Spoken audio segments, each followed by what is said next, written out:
n'y a donc maintenant aucune condamnation pour ceux qui sont en Jésus-Christ. En effet, la loi de l'esprit de vie en Jésus-Christ m'a affranchi de la loi du péché et de la mort. Car chose impossible à la loi, parce que la chair la rendait sans force, Dieu a condamné le péché dans la chair en envoyant à cause du péché son propre Fils dans une chair semblable à celle du péché, et cela afin que la justice de la loi soit accomplie en nous qui marchons non selon la chair, mais selon l'esprit.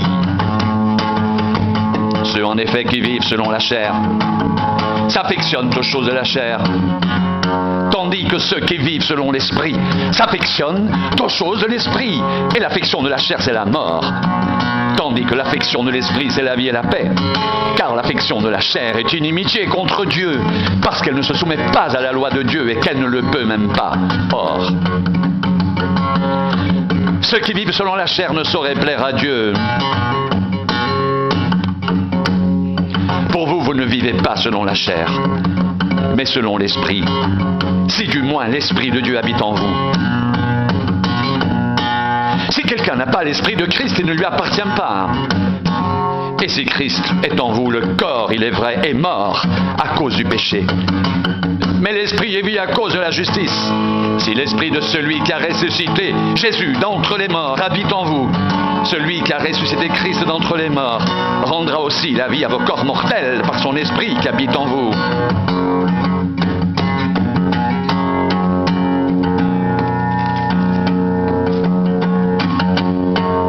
Ainsi donc, frères,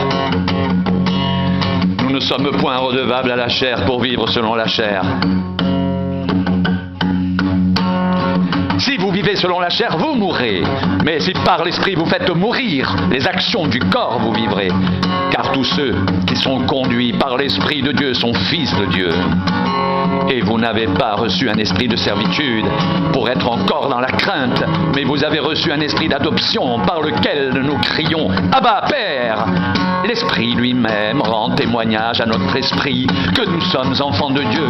Or, si nous sommes enfants, nous sommes aussi héritiers, héritiers de Dieu et co-héritiers de Christ, si toutefois nous souffrons avec lui, afin d'être glorifiés avec lui.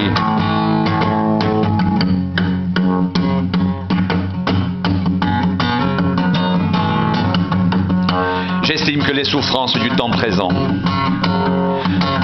ne sauraient être comparées à la gloire à venir qui sera révélée pour nous. Aussi la création attend-elle avec un ardent désir la révélation des fils de Dieu.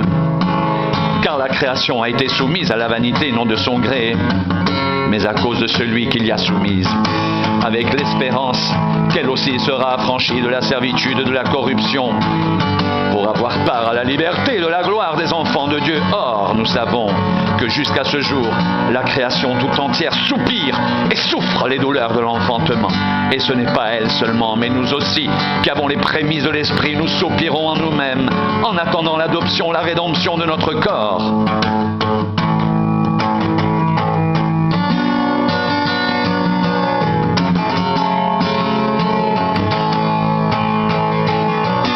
C'est en espérance que nous sommes sauvés. Or, l'espérance qu'on voit n'est plus espérance.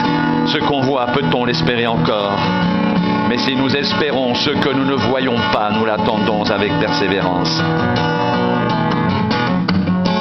De même aussi, l'Esprit nous aide dans notre faiblesse. Car nous ne savons pas ce qu'il convient de demander dans nos prières, mais l'Esprit lui-même intercède par des soupirs inexprimables. Et celui qui sonde les cœurs connaît la pensée de l'Esprit, parce que c'est selon l'Esprit qu'il intercède en faveur des saints. Nous savons du reste que toutes choses concourent au bien de ceux qui aiment Dieu, de ceux qui sont appelés selon son dessein. Car ceux qu'il a connus d'avance, il les a aussi prédestinés à être semblables à l'image de son Fils, afin que son Fils soit le premier-né de beaucoup de frères. Et ceux qu'il a prédestinés, il les a aussi appelés. Et ceux qu'il a appelés, il les a aussi justifiés. Et ceux qu'il a justifiés, il les a aussi glorifiés. Que dirons-nous donc à l'égard de ces choses?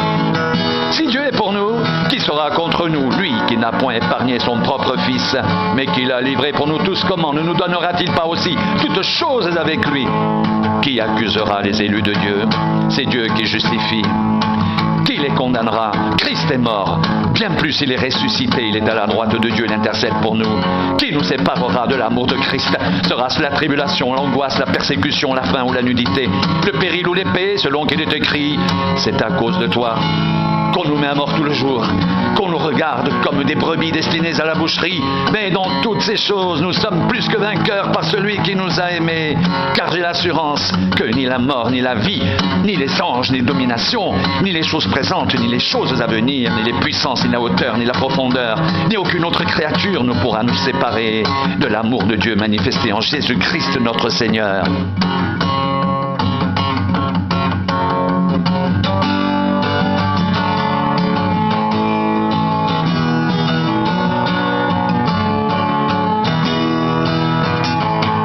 Mais dans toutes ces choses,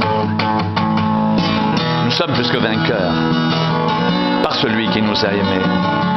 Car j'ai l'assurance que ni la mort, ni la vie, ni les anges, ni les dominations, ni les choses présentes, ni les choses à venir, ni les puissances, ni la hauteur, ni la profondeur, ni aucune autre créature ne pourra nous séparer de l'amour de Dieu manifesté en Jésus-Christ, notre Seigneur.